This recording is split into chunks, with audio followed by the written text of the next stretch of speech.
Queria dizer que hoje a gente vai continuar, né, nossa série de mensagens. Pode se sentar, amém, pode se sentar. Eu estava com a cabeça baixa, eu não vi, pode se sentar. Nossa série de mensagens que está dividida em 3, e a gente conseguiu uma bênção que a gente vai ser três quarta-feiras direto. Então na quarta-feira que vem a gente encerra, mas hoje nós vamos falar sobre a batalha na mente e as obras da carne. A gente falou já sobre a autoridade do crente e a posição de vitória. Então, antes de iniciar, eu queria ler um texto aqui com vocês, né, que está lá em Gálatas capítulo 5, versículo 13, tá bom? Não precisa abrir aí não, tá, diácono? Pode deixar que todo mundo vai acompanhar na Bíblia aí, tá? Então, Gálatas capítulo 5, versículo 13. É bom que o pessoal começa a manusear mais a Bíblia de papel. Tá assim então, amém? Gálatas capítulo 5, Novo Testamento, capítulo 5, versículo 13. Portanto, porque vocês, irmãos, foram chamados à liberdade, mas não usem a liberdade para dar ocasião à carne. Pelo contrário, sejam servos um dos outros pelo amor, porque toda a lei se cumpre em um só preceito, a saber, ame o seu próximo como a você mesmo. Mas, se vocês ficam mordendo e devorando uns aos outros, tenham cuidado para que não sejam mutuamente destruídos. Glória a Deus. Então, 2 enfoques, né, nesse texto que Paulo traz em Gálatas. O primeiro, de entender que nós fomos chamados à liberdade, e o outro é a questão do amor, tá? Sejam servos um dos outros pelo amor. E se esse amor, a ele completa com o que eu já preguei aqui uma outra vez, que é ame o seu próximo como a você mesmo. Primeiro você tem que se amar para amar o próximo. Diogo, o que tem a ver isso com a mensagem? Tudo a ver. Porque se você não consegue ter esse amor, provavelmente você não vai conseguir vencer a batalha na sua mente e vai tendenciar a prevalecer a sua carne, tá certo? Então, vamos lá começar hoje essa batalha na mente e as obras da carne. Qual que é o nosso objetivo hoje aqui, ó? Gerar um confronto direto e libertador, fazer a igreja parar de culpar o diabo por coisas que são responsabilidade da própria carne, assumindo o controle e o domínio próprio. Muitas vezes nós fazemos isso no nosso dia a dia, mas muitas vezes a gente não percebe e só vai perceber lá na frente. Tem um versículo que aí, quem estiver anotando, anote aí e depois veja que maravilhoso esse versículo, que agora virou o versículo para a minha vida e que talvez na última pregação minha do mês, que vai ser lá no dia 26, eu vou tentar trazer algo em cima desse versículo, que é Provérbios capítulo 8, versículo 5. Depois leia lá, se você estiver anotando, que é muito importante, não vou falar aqui, é para você descobrir algo tremendo sobre sabedoria. Eu estou meditando nisso já tem algum tempo e vou tentar ver se eu trago essa mensagem no final do mês sobre esse assunto, porque é algo que ainda está sendo trabalhado em mim e eu estou ali remoendo isso dentro do meu coração, ruminando a melhor palavra, né? Que ruminar é quando você coloca para fora, volta para dentro e mexe, é o que acontece dentro do estômago do boi. E nós precisamos às vezes, mais de uma vez, trabalhar algumas coisas na nossa mente e no nosso coração para que a gente melhore cada vez mais. E isso vai gerar um confronto direto e vai gerar algo libertador para nós. Isso é muito importante. Amém? Então vamos lá, qual que é as nossas bases hoje? Gálatas capítulo 5, versículo 16, que era o próximo versículo do que eu li. Digo, porém, andai em espírito e não cumprireis a concupiscências da carne.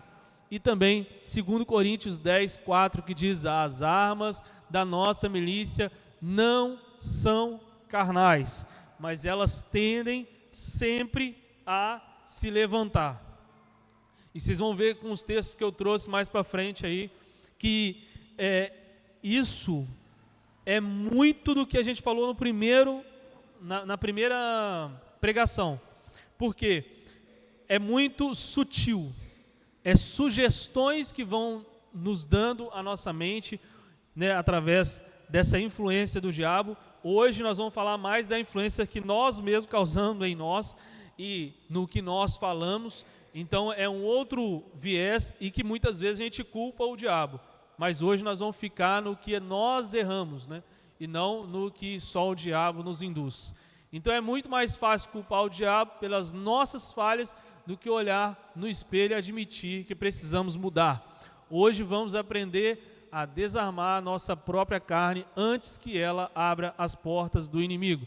Tem um pastor que disse uma vez para mim, e eu lembrei que ele falou assim: a vida do crente é como, né, não é como um controle remoto que você só muda aqui. Você tem que levantar, ir lá e mudar, senão não vai causar nenhuma diferença.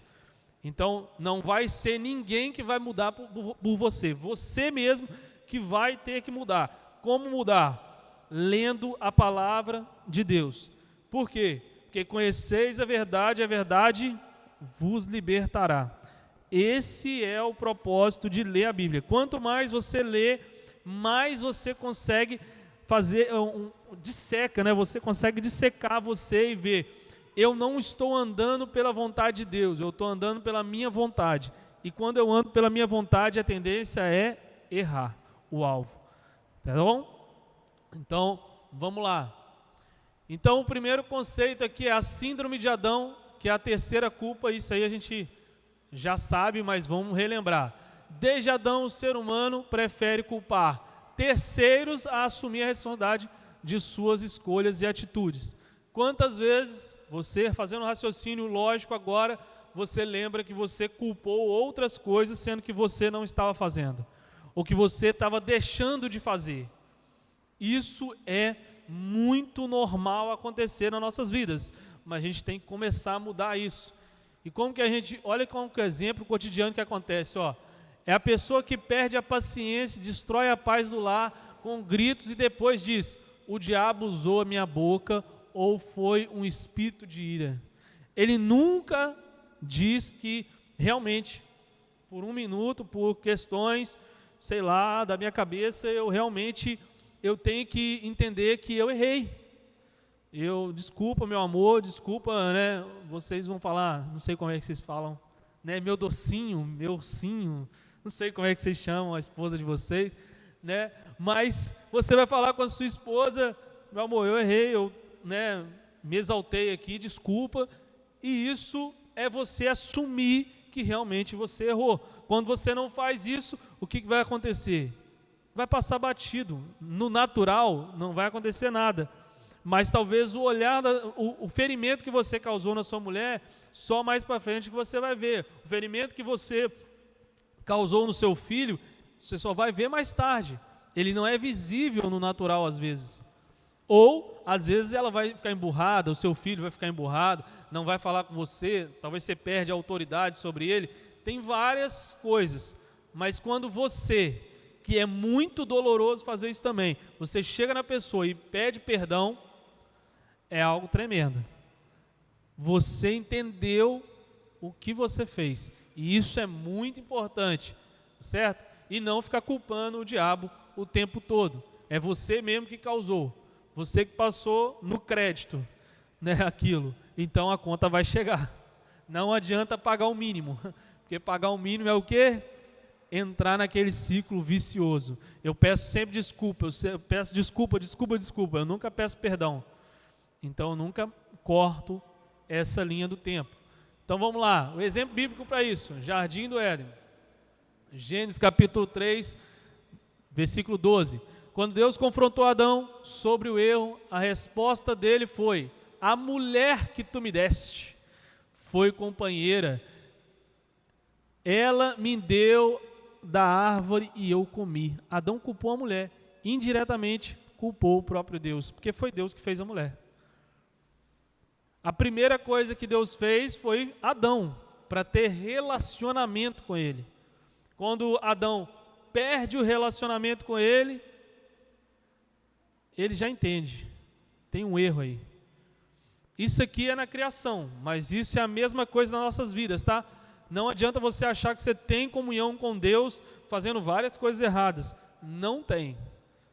É aquela velha frase, né? Sua oração não passa do teto dessa igreja. Já ouviu muitos pregadores falando isso? É nesse momento em que não sobe mesmo. Porque você precisa ir até seu irmão e pedir perdão. Você precisa ir atrás das pessoas que você magoou e pedir perdão. Porque quando você continua vivendo a sua vida, você acha que não está fluindo, não entende por quê, é por essa falta. Ou porque você culpou o outro, sendo que você precisava tomar uma atitude. E amor é atitude. Por isso o primeiro texto que eu li lá no início. O amor faz muito isso. Quando você ama, você aprende a perdoar. Quando você não ama, você não consegue perdoar. Porque você não ama nem a si mesmo. Que é o princípio bíblico. Entenda isso. Até falei com uma pessoa hoje. Tudo funciona na Bíblia por princípio. Quando você pula o princípio, não vai dar certo. Não vai dar certo. Você tem que ir com o princípio. Não tem como. O princípio faz parte. Ensina o seu filho o caminho que deve andar, para mais tarde ele não se desviar. Você só traz a sua criança, o seu filho para a igreja, mas não ensina ele o que a palavra diz de fato, ou como ele deve andar, ou você mesmo não é espelho para isso, você pulou um princípio. E lá na frente acontece como eu cuidei de um rapaz esses dias, os pais dele eram cristãos, mas por ter pulado esse princípio, eles iam à igreja, mas não passavam nada de fato para o filho, de vida, né? De cotidiano, de como eles realmente eram nas atitudes no dia a dia. O que aconteceu? Esse rapaz entrou nas drogas, se viciou, está no crack e agora precisa de libertação. Não só libertação espiritual, mas vai precisar de uma clínica para desintoxicar ele agora. E procurou porque ele não viu no seio familiar dele, que é cristão, uma pessoa de referência. Olha que triste. Então o pai e a mãe é cristão, mas ele mesmo assim não viu referência nos pais e me procurou. É muito feio isso para os pais. Então não é porque eu sou o melhor que ninguém, não tem nada a ver com isso. Tem a ver com você ser referência ou não ser. Você pular um princípio e perder esse fato que você poderia mudar alguma coisa. Adão perde isso porque ele não é mais referência, porque ele perdeu relacionamento com Deus. Relacionamento com Deus. E culpou outra pessoa, ao invés de assumir: Senhor, eu errei. A mulher me ofereceu e simplesmente eu fui lá e comi o fruto. Então ele não fez isso. Então, quais que são as fortalezas mentais com a carne que destrói essas prisões? O conceito: a carne não é apenas o corpo físico, é o nosso sistema no pensamento, hábitos e vícios emocionais construídos ao longo do tempo. Fortalezas, segundo Coríntios 10, 4. Então, na hora que você tiver numa adversidade, na hora que você tiver numa luta, o que vai fazer você vencer é se você murmura primeiro ou se você procura ler a Bíblia para entender o que você está passando. Se o seu pensamento é: eu estou passando por isso, então quem na palavra do Senhor viveu algo parecido, para que eu possa ter uma referência e que eu possa sair desse momento que eu estou passando. Diogo, mas não, como diz, outro dia o pastor Osias falou aqui, disse um rapaz, né, que a Bíblia precisa ser atualizada. Infelizmente ele estava errado, porque talvez ele não leu direito, porque a Bíblia tem todos os assuntos, né? Mesmo que você não ache escrito rede social, você vai ver pessoas que influenciaram erradamente na Bíblia. Então basta você entender. Se ficar difícil, compra uma Bíblia NTLH, que é nova tradução na linguagem de hoje, que você vai ver na linguagem de hoje o que é realmente que você talvez está vivendo, mas que você ainda não conseguiu entender biblicamente. E se for melhor ainda, se você quiser ainda puxar algo melhor ainda, pega a sua IA e fala com ela aí, eu estou passando por isso, me dá uma referência bíblica de algum personagem que passou por isso. Ela vai te dar, tá? Ela vai pregar para você ainda, tá bom? Então, hoje nós temos recursos, e aí você vai estudar, você achou o texto, você estuda, puxa mais coisas, que você vai conseguir sair disso. Então, qualquer coisa, me procure que eu te dou as dicas aí, que tem várias, tá? Para esse sentido. Mas a ideia é você buscar primeiro a palavra do Senhor, e não a sua razão, e muito menos a murmuração, tá? Que é o que mais a gente faz. Por que, Senhor? Por que? Não sei o quê. Então, vamos lá e guardem esses textos para vocês lerem, 2 Coríntios 10, 4, que é a base do que eu estou falando, tá? Então, um exemplo do cotidiano. Imagine uma pessoa que aprendeu a vida inteira que a única forma de se defender é atacando. Qualquer crítica sutil na igreja ou no casamento aciona uma fortaleza mental de defesa. Ela não precisa ser oprimida por um demônio para causar uma divisão. A mentira que ela alimentou na mente dela já faz todo o trabalho. Olha que interessante. Então, às vezes, não é nem alguém que falou alguma coisa, mas a sua própria mente já trabalhou contra você mesmo. E já colocou algo que aquela pessoa achou, que falou, que disse, que não sei o quê, como já dizia em Minas, esfala que, né, mas não falou nada, né? Isso é muito do mineiro, para o mineiro se gabar, né? Ele fala que eu sou bom, né? É um sujeito oculto, né? Ele não existe, mas né, porque o cara não quer não quer se promover, aí ele vai e fala, esfala. Então lá em Minas tem isso. Então são coisas que são criadas dentro da nossa mente, e aí a pessoa fica colocando às vezes a culpa no outro, mas o outro nem sabe. Muitas vezes, para você pedir perdão para uma pessoa, a pessoa que você vai pedir perdão, ela às vezes até assusta, porque ela nem sabe que ela fez alguma coisa para você, entendeu? E você está lá vivendo, remoendo aquilo, mas o perdão, ele liberta você, não é a outra pessoa. Entenda isso, é tremendo sobre o perdão. O perdão, ele liberta você e não a outra pessoa. A outra pessoa, ela vai entender, ela pode até aceitar ou não o perdão, mas quando você chega na pessoa e fala, eu te perdoo, irmão, mas como assim? Eu não fiz nada.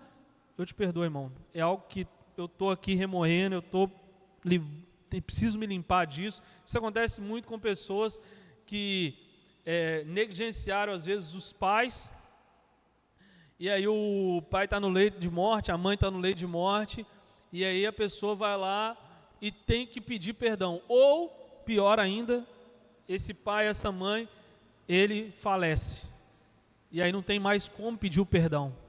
E aí a pessoa vive a vida inteira, um bom tempo da vida dela, até ela descobrir, né, que ela precisava liberar o perdão. Quem quiser fazer, tem o Secrai lá em Vitória, que é do pastor Emerick, né? Ele tem um curso de cura e libertação, e tem a parte de paternidade lá. Tem uma ministração sobre paternidade.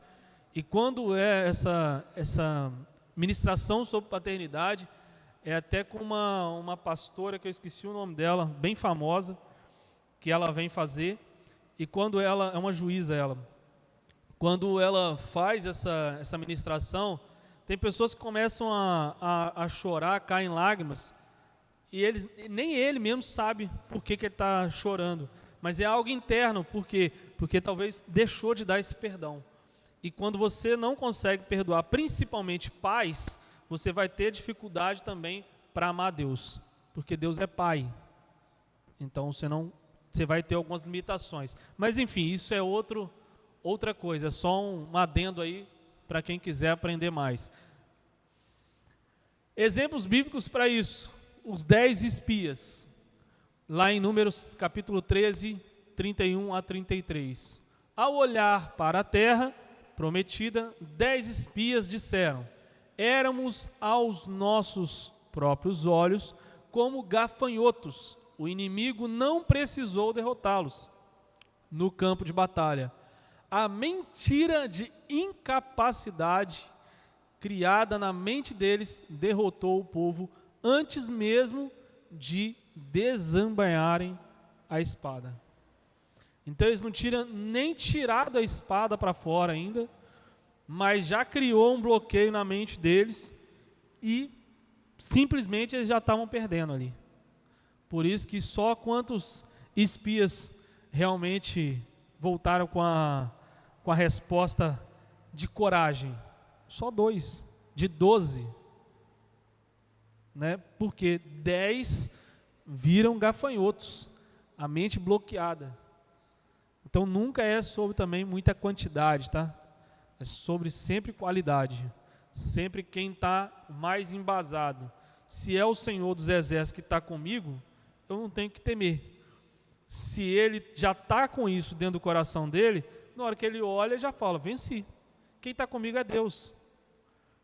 Mas agora, como os outros 10 estavam baseados na própria força, então eles estão olhando: nós não vamos conseguir vencer esse grande batalhão de exército que tem aí. Então é nesse modo em que a gente muda a nossa perspectiva, onde a gente consegue olhar a nossa mente e fazer essa metanoia que a gente tanto diz, que é mudança de mente. Amém? O alimento define quem vence, carne ou espírito. Aí está o que eu estou dizendo mais de uma vez aqui: Bíblia ou não Bíblia, estudar ou não estudar, ler ou não ler, orar ou não orar, buscar pessoas próximas de você que realmente estão conectadas com Deus, ou pessoas que você só vê que murmuram, que fofocam, que falam qualquer coisa que é totalmente contrário a Deus. Então você vai ter que buscar esse discernimento. O conceito é: a carne e o espírito travam uma batalha diária dentro de você. Vence quem for mais bem alimentado. Como eu disse na primeira pregação, nós somos um ser de trigotomia, corpo, alma e espírito. O seu espírito humano, ele tem que ser alimentado com o Espírito Santo. Se você alimentar qualquer outra coisa, com coisas carnais, mais coisas carnais ele vai querer. Agora, se você alimentar mais com coisas espirituais, nunca vai ser um fardo nada você fazer coisa na igreja, porque sempre você está alimentando. Você quer ver quantas mais pessoas eu aceitaram a Jesus através da minha vida? Quantas pessoas mais foram batizadas? Então, como eu dizia hoje para uma outra pessoa, que eu falei hoje com ela, falei assim: tem muitas coisas que a gente precisa ver. Você está bem ou a sua igreja está bem ou mal, né? Se você olha para a sua igreja e fala: quantas pessoas aceitaram a Jesus desde o começo do ano até agora? Quantas pessoas foram batizadas do começo do ano até agora? É falha de quem? É falha do seu pastor ou da ovelha que tem que gerar a ovelha? Quantas pessoas você discipulou? Nós estamos em agosto, quase chegando já a setembro, daqui a pouco é setembro aí. Então, passou metade do ano. Quantas pessoas você ganhou para Jesus? Se você está alimentando só a sua carne, você não vai ganhar ninguém. Agora, se você alimentar o Espírito, com certeza vai vir pessoas.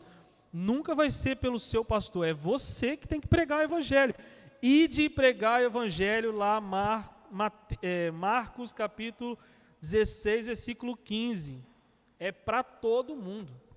Então não é para o pastor só, para os diáconos, para os presbíteros, obreiro, quem for. Não, é para todos nós. Se a gente não faz, a igreja não cresce. Simples assim. A soma é: você faz, acontece. Você planta, você colhe. É isso que é a Bíblia. Se não está acontecendo, é porque você não está fazendo. Então você não pode julgar, criticar a sua igreja por causa disso. Foi o que eu disse para essa pessoa hoje. Porque você não está fazendo, então você não está alimentando. Exemplo disso, ó. Imagine 2 cães famintos e ferozes morando no seu quintal. Um cão branco é o Espírito Santo e o cão preto é a carne. Se você alimentar o cão preto todos os dias com pornografia, fofoca, filmes violentos, redes sociais, sem filtro e murmuração, e der ao cão branco apenas 1 hora de ração no culto de domingo, quem vai vencer quando surgir a tentação na segunda-feira? Vai vencer quem está mais alimentado. Provavelmente você vai pensar em fazer qualquer coisa ruim com outras pessoas, ou com você mesmo, ou sei lá, qual a situação que você está vivendo. Mas por quê? Porque você está alimentando mais carne.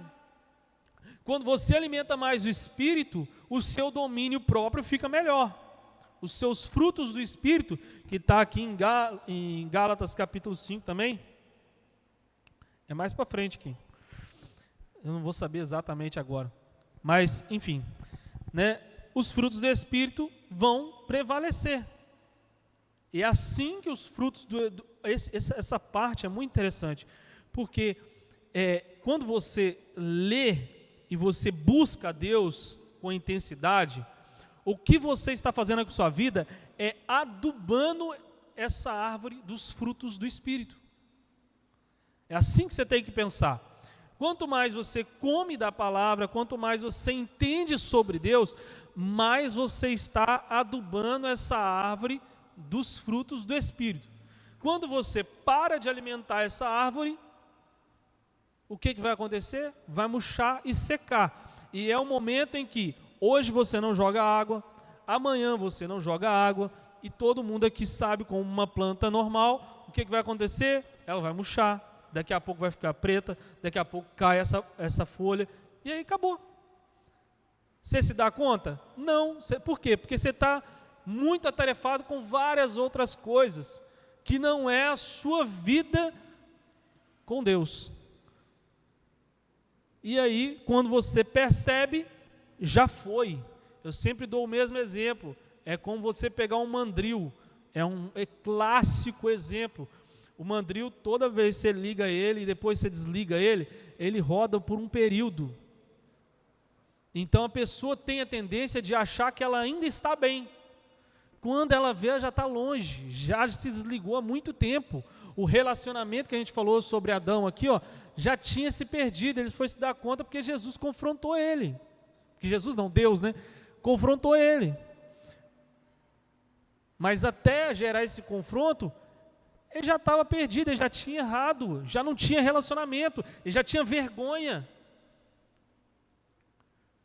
E muitas vezes a pessoa, ela não vem para a igreja, porque a primeira coisa que ela fala é: as pessoas vão achar alguma coisa de mim, sente vergonha. Você vai pegar uma pessoa ali, morador de rua, a primeira coisa que ela vai falar é isso: a minha roupa não está boa. É a vergonha de ter perdido o relacionamento. Então, às vezes é tão claro, tão óbvio, mas a gente não percebe. Por quê?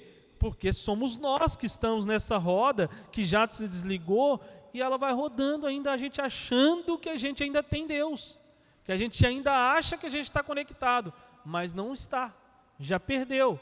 Então, se alimentar só com os cultos, só aqui que você abre a Bíblia, não vai adiantar. Não vai adiantar. Você não vai crescer nunca, você não vai desenvolver nunca. Porque você não procura se alimentar com Deus. Amém? Então, exemplo, Esaú e o prato de lentilhas. Gênesis capítulo 25, 29 a 34. Esaú trocou o seu direito de primogenitura, sua herança espiritual e eterna, por um simples prato de comida, porque estava com a carne faminta no momento. A carne vive no imediatismo. Isso é muito interessante. É muito interessante isso. Preste atenção. A carne vive no imediatismo. Eu quero agora. O espírito, ele vive no eterno. Isso é muito tremendo e muito profundo. Quando você se apega a coisas de agora, você está alimentando a sua carne. Mas quando você pensa no seu galardão, que é a eternidade, ou seja, quantas pessoas você trouxe para a igreja, quantas pessoas batizaram, quantas pessoas você discipulou, você está pensando no eterno, em pessoas que vão discipular outras, que vão fazer crescer a igreja ainda mais, que vão chegar aos confins da terra, para a volta de Jesus acontecer. Mas quando eu não faço isso, quando eu prevarico, quando eu deixo de fazer, e não é porque o Diogo aqui está dizendo, é porque a Bíblia diz isso, acontece que você não planta, então você não colhe, mas não é você, Diogo aqui, Marlon, Moira, Duda, quem está aqui não, é o reino, deixa de frutificar, porque eu estou negligenciando a minha parte no processo, que é pregar o evangelho a toda criatura. Então, eu estou vivendo no imediatismo, onde eu quero agora. Não está errado você buscar melhorar o seu trabalho, a sua escola, o estudo, de jeito nenhum. Isso não tem nada a ver uma coisa com a outra que eu estou dizendo, tá?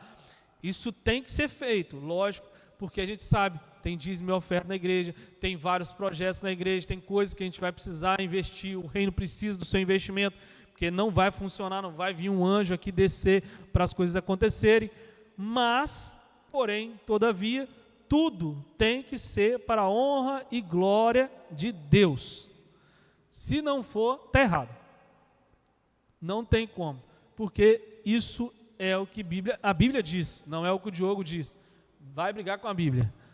Amém? Então, vive no eterno. Pense, quando você chegar diante de Deus, as palavras de Deus vai ser: nem todo aquele que diz Senhor, Senhor entrará no reino dos céus, ou vai dizer para você, servo bom e fiel. É diferente. É muito diferente. Como já dizia